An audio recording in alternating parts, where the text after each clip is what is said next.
Whoa. I'm running short of words right now, but I cannot afford this because I have to speak. Thank you so much for all the love, for all the warmth. Thank you for accepting me. Thank you very much.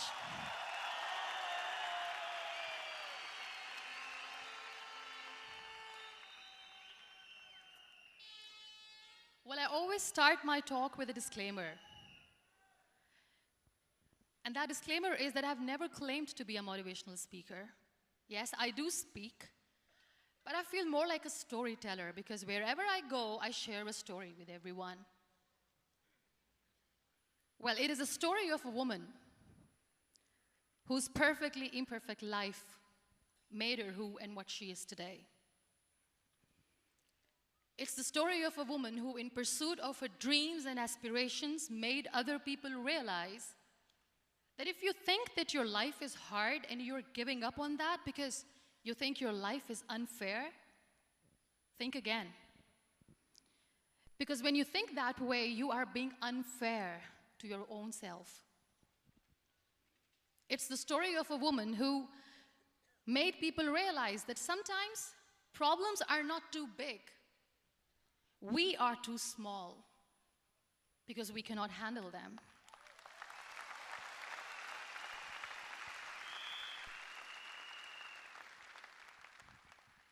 It is the story of a woman who with time realized that real happiness doesn't lie in success, money, fame.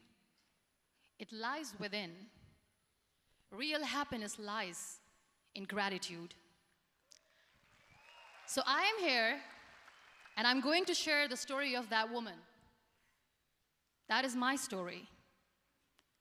The story of gratitude.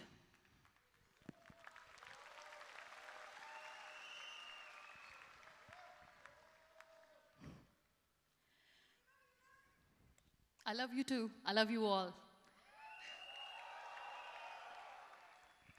I believe in the power of words. Many people speak before they think. But I know the value of words. The words can make you, break you, they can heal your soul, they can damage you forever. So I always try to use the positive words in my life wherever I go. They call it adversity, I call it opportunity. They call it weakness, I call it strength. They call me disabled, I call myself differently abled. They see my disability. They see my disability, I see my ability. There are some incidents that happen in your life, and those incidents are so strong that they change your DNA. Those incidents or accidents are so strong that they break you physically. They deform your body, but they transform your soul.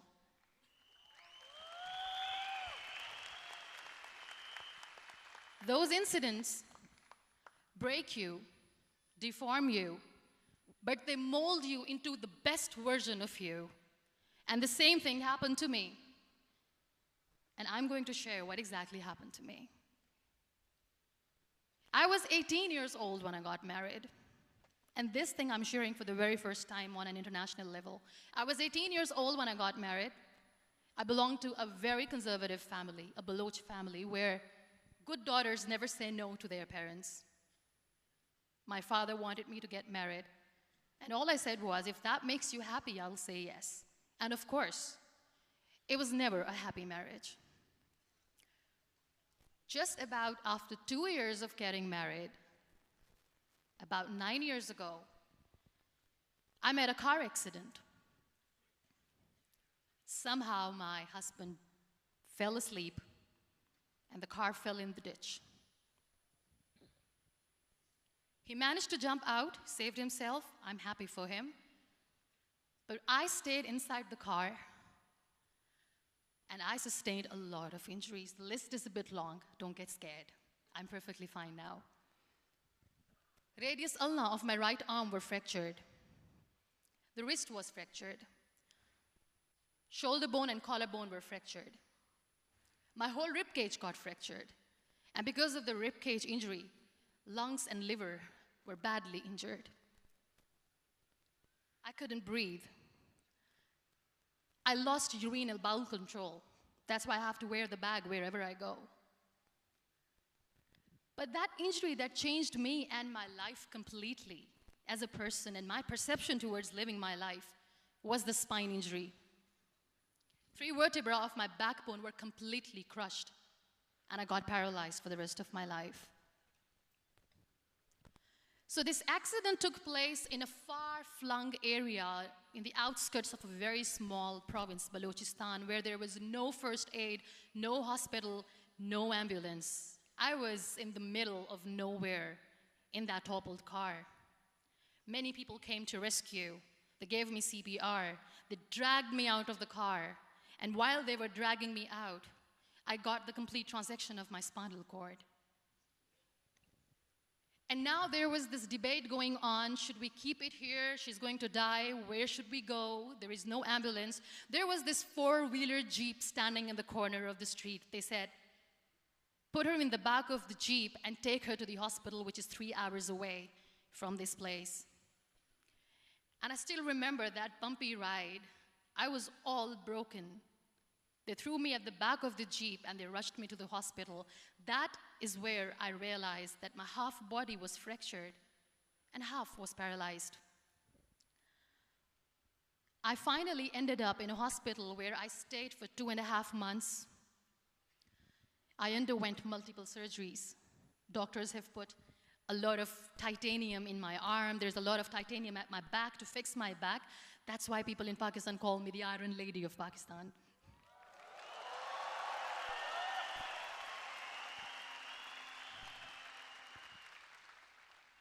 Sometimes I wonder how easy it is for me to describe all this all over again. And somebody has rightly said that when you share your story and it doesn't make you cry, that means you have healed.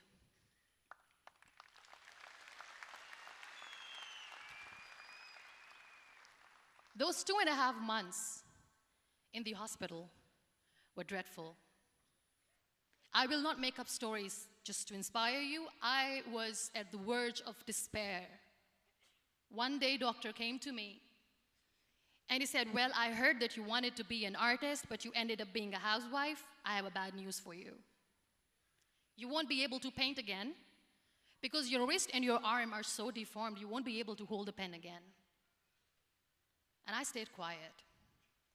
Next day, doctor came to me and said, your spine injury is so bad, you won't be able to walk again. I took a deep breath and I said, it's all right. The very next day, doctor came to me and said, because of your spine injury and the fixation that you have in your back, you won't be able to give birth to a child again. That day, I was devastated.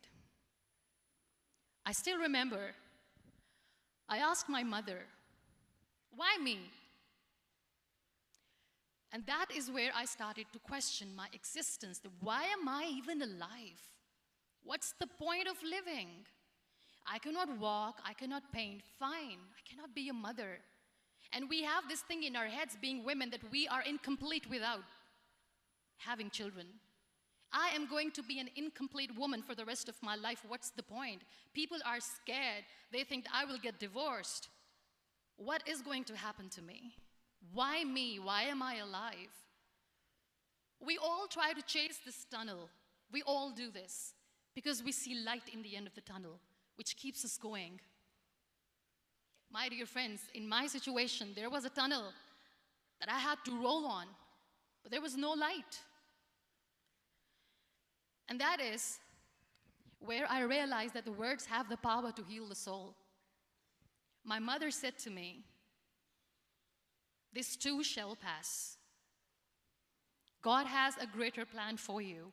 I don't know what it is, but He surely has.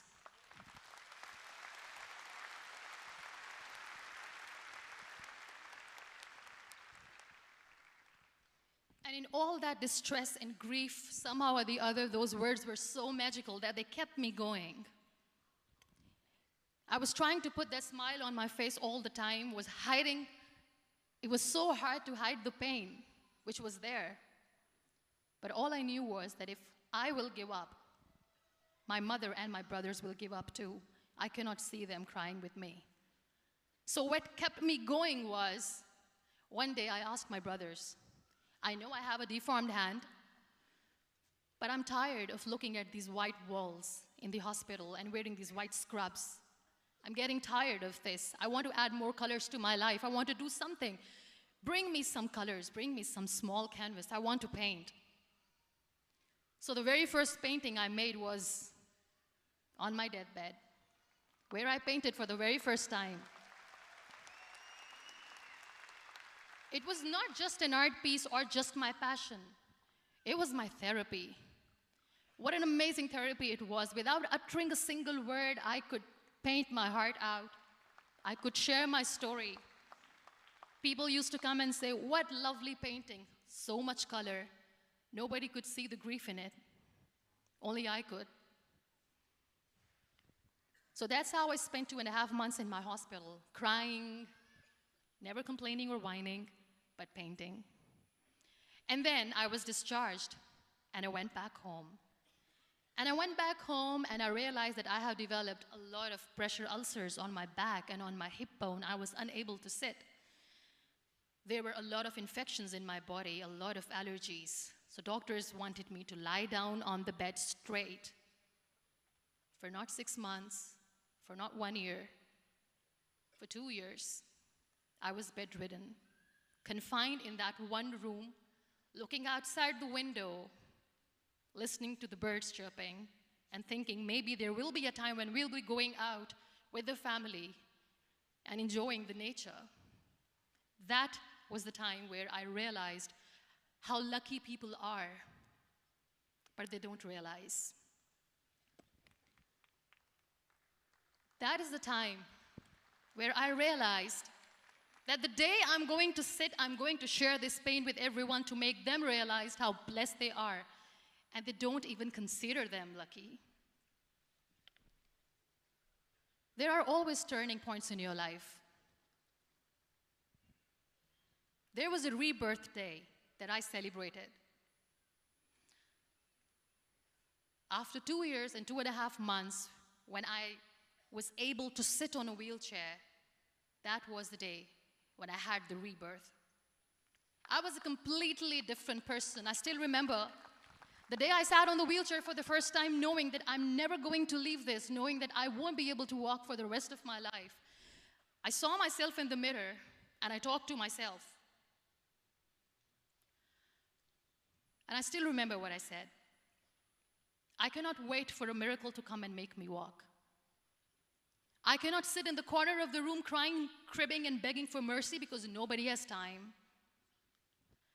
So I have to accept myself the way I am. The sooner, the better. So I applied the lip color for the first time.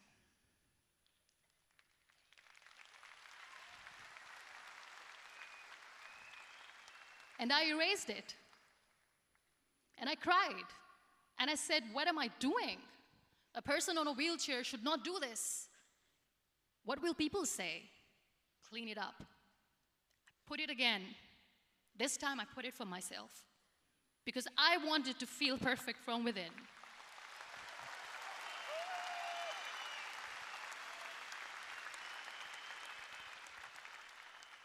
And that day I decided that I'm going to live life for myself. I am not going to be that perfect person for someone. I am just going to take this moment and I will make it perfect for myself. And you know how it all began? That day I decided that I'm going to fight my fears. We all have fears. Fear of unknown, fear of known, fear of losing people, fear of losing help, money. We want to excel in career, we want to become famous, we want to get money. We are scared all the time. So I wrote down one by one all those fears, and I decided that I'm going to overcome these fears one at a time. You know what was my biggest fear? Divorce. I couldn't stand this word. I was trying to cling on to this person who didn't want me anymore, but I said no. I have to make it work. But the day I decided that this is nothing but my fear, I liberated myself by setting him free. And I made myself emotionally so strong that the day I got the news that he's getting married, I sent him a text that I'm so happy for you and I wish you all the best. And he knows that I pray for him today.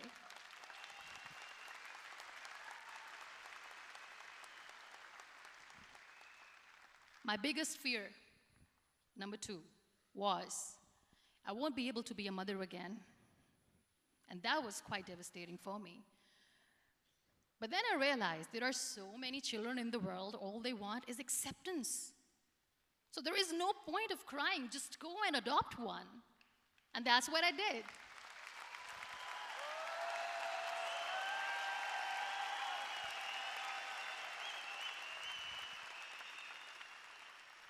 I gave my name in different organizations, different orphanages. I didn't mention that I'm on a wheelchair, dying to have a child. So I just told them that this is Muniba Mazari and she wants to adopt a boy or girl, whatsoever, but I want to adopt a kid. And I waited patiently. 2 years later, I got this call from a very small city in Pakistan. I got a call and they said, "Are you Muniba Mazari? There is a baby boy and would you like to adopt?" And when I say yes, I could literally feel the labor pain. I said, yes, yes, I am going to adopt him. I am coming to take him home.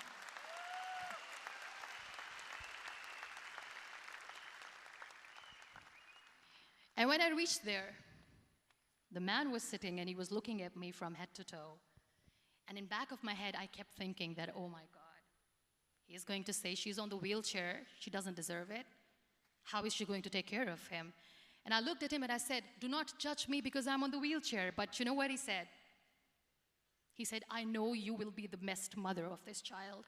You both are lucky to have each other.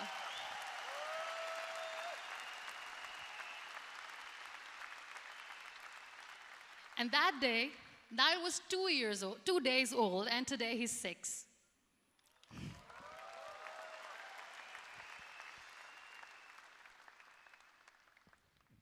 You'll be surprised to know another bigger fear that I had in me.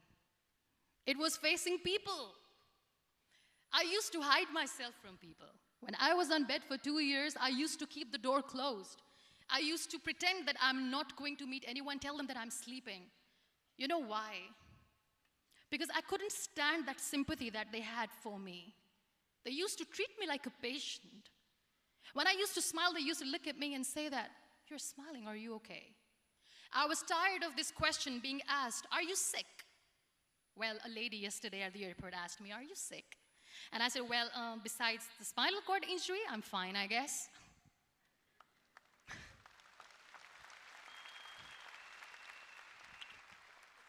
But those are really cute questions. They never used to feel cute when I was on the bed. So I used to hide myself from people, knowing that, oh my God, I'm not going to see that sympathy in their eyes. It's all right.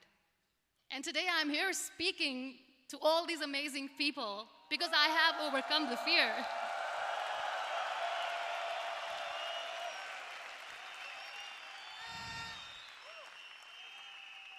You know, when you end up being on the wheelchair, what's the most painful thing? That's another fear that people on the wheelchair, or the people who are differently abled, have in their hearts, but they never share. I'll share that with you. The lack of acceptance. People think that they will not be accepted by the people because we, in the world of perfect people, are imperfects. So I decided that instead of starting an NGO for disability awareness, which I know will not help anyone, I started to appear more in public. I started to paint. I always wanted to. I have done a lot of exhibitions. I'm Pakistan's first wheelchair-bound artist. I have done a lot of modeling campaigns, different campaigns for brands like Toni and Guy.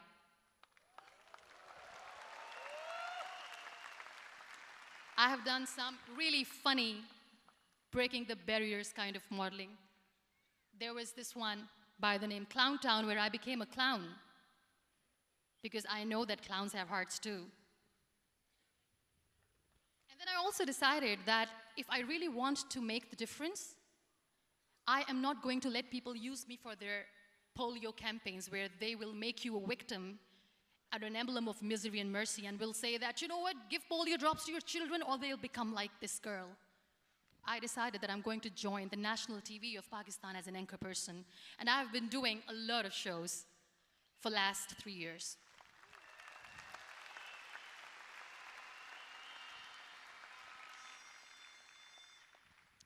So when you accept yourself the way you are, the world recognizes you.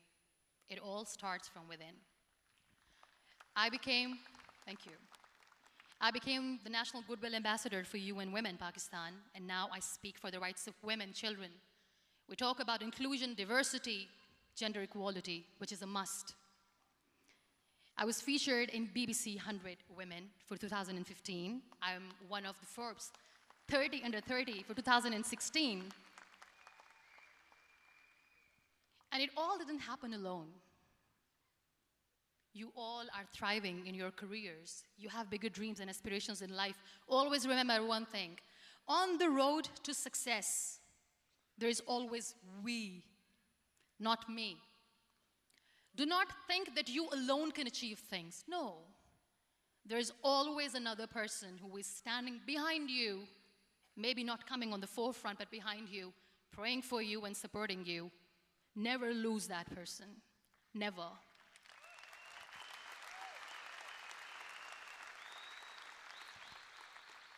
No matter how much I say that I couldn't find a hero, so I became one, I still want to recognize those 3 people in my life who literally changed my life completely, and I get inspiration from them every single day. Waleed Khan. Many people know about the terrorist attacks in Pakistan. We have lost many people. And I'm sharing this with a very heavy heart because we actually have lost a lot of people in this huge turmoil of terrorism. These people are barbarians. They do not see people. They're even worse than animals. They have killed people in mosques. They have killed people in churches, temples, even in schools. There was this terrorist attack in Army Public School, Peshawar, where these terrorists entered in an examination hall and they killed our children.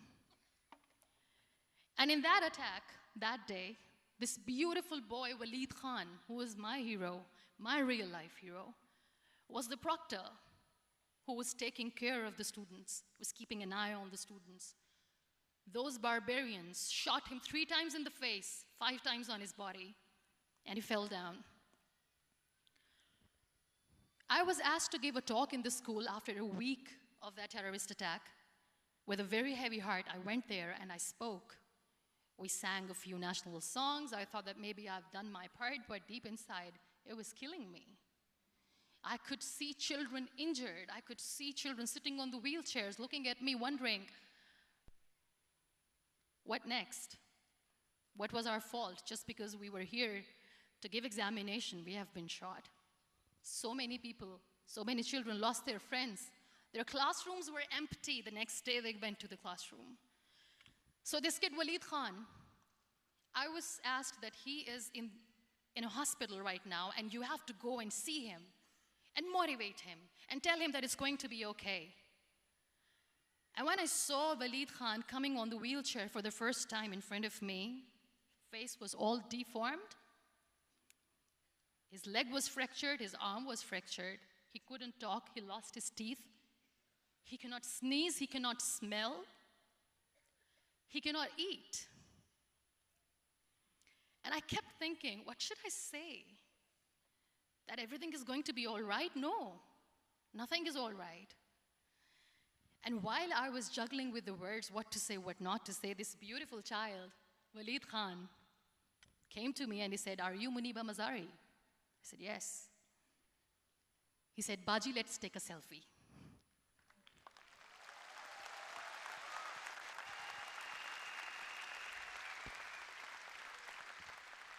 And with that beautiful, toothless smile of Waleed Khan, we took that beautiful selfie that I still have with me.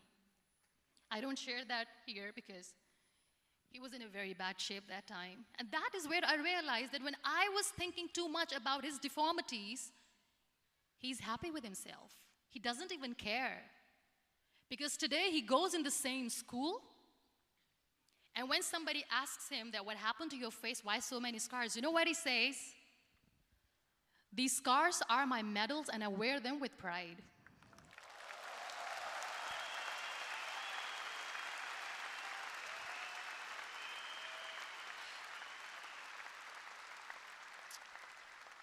And how beautifully he says, the terrorists wanted me not to study. I am going to study. I will become a doctor one day.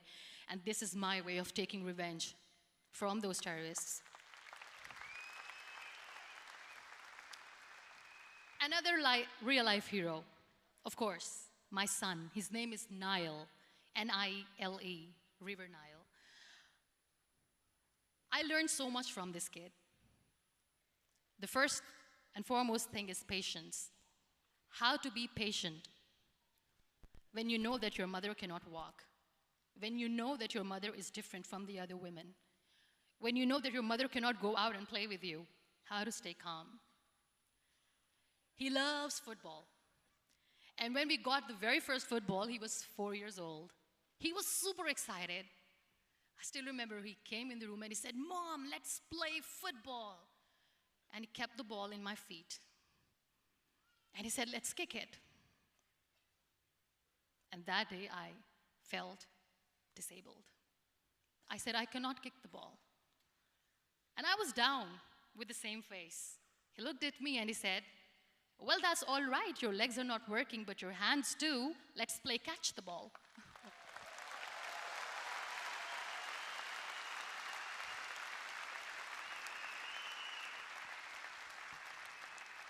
You know what, that day he made me realize that when you think your glass is half empty, come on, your glass is half full. It's all in here and here. Last but not least, the woman who made me realize that heroes have no gender.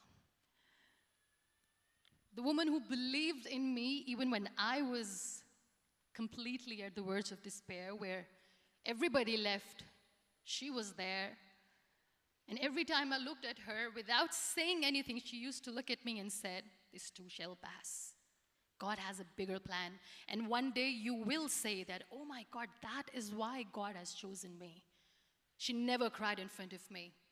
She has always said that there will be haters, there will be naysayers, there will be disbelievers, and then there will be you proving them wrong. My mother.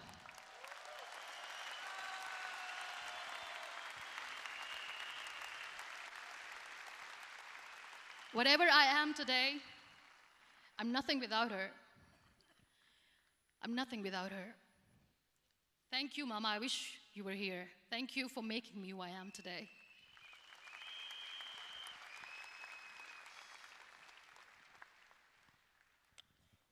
You know what? We human beings have a problem. Out of many problems, there is one more, and this is self-created one. We always expect ease from life. We have this amazing fantasy about life. This is how things should work. This is my plan. It should go as per my plan. If that doesn't happen, we give up. So my dear friends, let me tell you one thing. I never wanted to be on the wheelchair. Never thought of being on the wheelchair. I was always aspiring to do bigger things, but had no idea that for that I have to pay the price to be where I am today. It's a very heavy price. This life is a test and a trial, and tests are trials are never supposed to be easy. So when you're expecting ease from life, and life gives you lemons, then you make the lemonade, and then do not blame life for that, because you were expecting ease from a trial. Trials make you a stronger, better person. Life is a trial, and with time you realize that.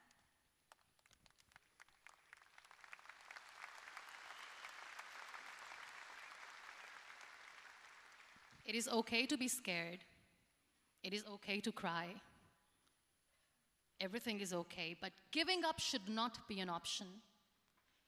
They always say that failure is not an option. Failure should be an option, because when you fail, you get up, and then you fail, and then you get up, and that keeps you going. That's how humans are strong.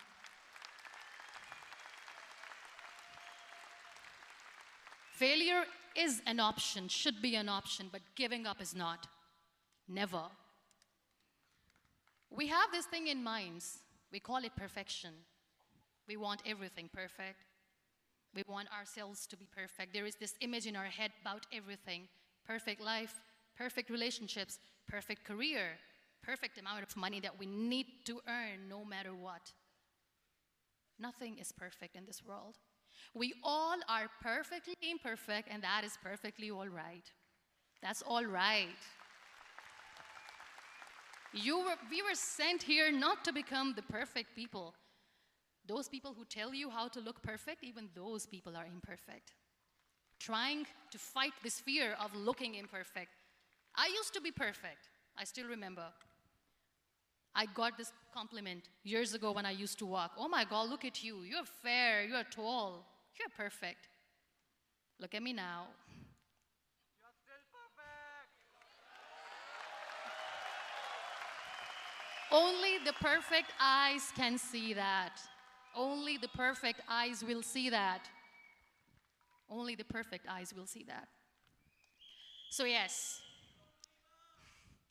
in all those imperfections, you have to listen to your heart.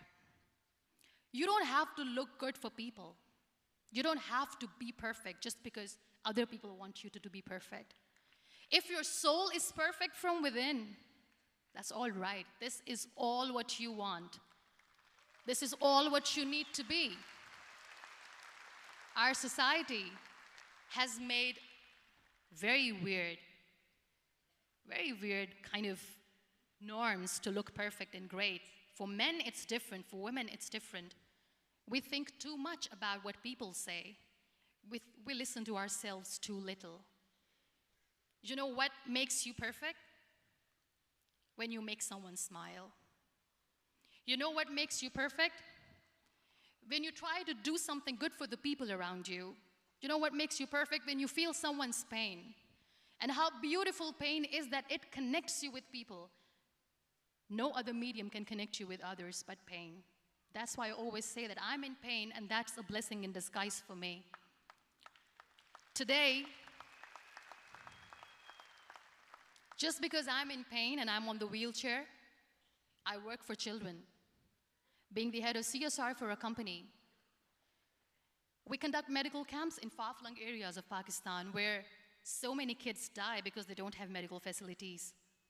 And I personally believe just because they cannot afford to live doesn't mean we'll let them die. So we give them money, we give them medical treatment, we try to heal their wounds, physical and emotional. And I also work for the beautiful people, we call them third gender, the transgender community of Pakistan. You know what connects me with them? All my imperfections. When I go and I hug them, they never judge me. And this very good friend of mine, her name is Bijli. Bijli means electricity. She calls herself electricity. And I said, are you electricity? She says, no, I'm lightning. I'm as strong as lightning. Because we have very bad power outage, so she doesn't want me to call her electricity. So she says, I am very strong. I'm thunder, I'm lightning. She came to me, and the first time I hugged her, she said, you are just like me. And I said, yes, I am like you. Because to people, we are so imperfect. So how beautiful these imperfections are, that because of these imperfections, you can connect with people. Then why are we all running after being perfect? What's the point?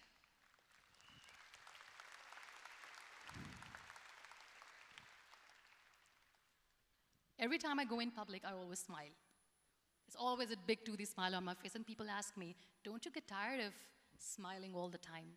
What's the secret? I always say one thing, that I have stopped worrying about the things that I have lost, the people that I have lost. Things and people who were meant to be with me are with me. And sometimes, somebody's absence makes you a better person. Cherish their absence. It's always a blessing in disguise.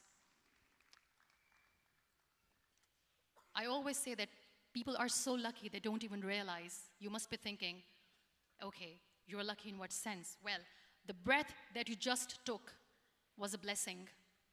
Embrace it.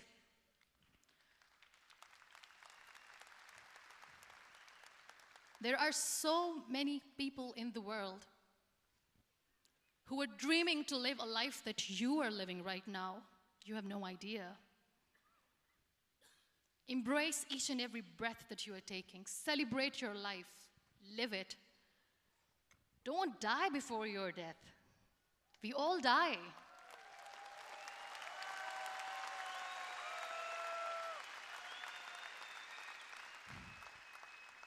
We live this one routine of a day for 75 years and we call it life. No, that's not life. If you're still thinking why you have been sent here, if you're still juggling with the concept of why you are here, you haven't lived yet. You work hard, you make money, you do it for yourself. That's not life. You go out, you seek for people who need your help, you make their lives better. You become that sponge which can absorb all the negativity, and you become that person who can emit beautiful, positive vibes. And when you realize that you have changed someone's life, and because of you, this person didn't give up, that is the day when you live. Always.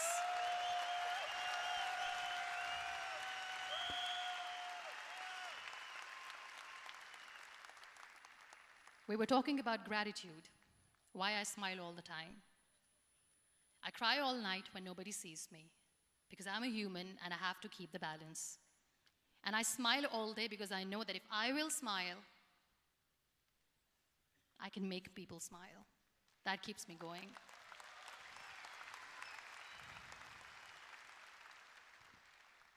Be grateful for what you have, and you will always, always end up having more. But if you'll cry and if you'll crib for the little things that you don't have or the things that you have lost, you will never ever have enough. Sometimes we are too busy thinking about the things that we don't have that we forget to cherish the blessings that we have. I'm not saying that I'm not healthy and that makes me unlucky, but yes, it is hard. It is hard when I say that I cannot walk. It is hard to say when I wear this bag. It hurts. But I have to keep going, because never giving up is the way to live, always.